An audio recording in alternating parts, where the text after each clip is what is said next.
After more than 3 years of combat operations, Iraq announced Saturday that the fight against the Islamic State group is over after the country's security forces drove the extremists from all of the territory they once held.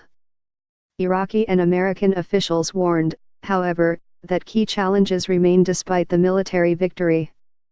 Prime Minister Haider al-Abadi formally announced the victory in an address to the nation aired on Iraqi state television Saturday evening.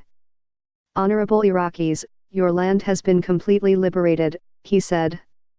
"The liberation dream has become a reality. We achieved victory in difficult circumstances, and with God's help, the steadfastness of our people, and the bravery of our heroic forces, we prevailed." The flag of Iraq is flying high today over all Iraqi territory and at the farthest point on the border, he added, standing before the most senior members of Iraq's security forces.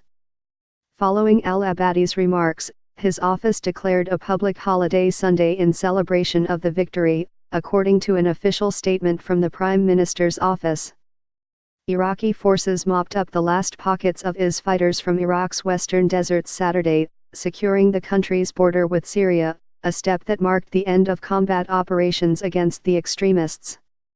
"All Iraqi lands are liberated from terrorist Daesh gangs and our forces completely control the international Iraqi-Syrian border," said Lieutenant General Abdul Amir Rashid Yar Allah, a senior Iraqi military commander, in a statement Saturday afternoon. The U.S. applauded the Prime Minister's announcement. The U.S. offers sincere congratulations to the Iraqi people and to the brave Iraqi security forces, many of whom lost their lives heroically fighting ISIS, State Department spokeswoman Heather Nauert said in a written statement, using an alternative acronym for IS.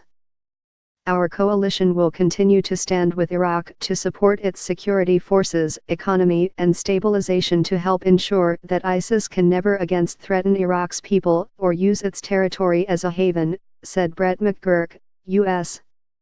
Special Presidential Envoy to the Anti-IS Coalition, in a statement posted to his official Twitter account. "We mark today's historic victory mindful of the work that remains," he added. Iraq's government remains faced with significant security threats, an economic crisis and the enormous task of rebuilding swaths of territory decimated by the IS fight. IS fighters overran nearly a third of Iraqi territory, including Mosul, the country's second-largest city, and Tikrit, the capital of Iraq's central Salahuddin province, in the summer of 2014. The following year, IS fighters also overran Anbar's provincial capital of Ramadi. Over the past 3.5 years, Iraqi ground forces closely backed by the U.S.-led coalition and mostly Shiite paramilitary forces backed by Iran have slowly retaken all of that territory.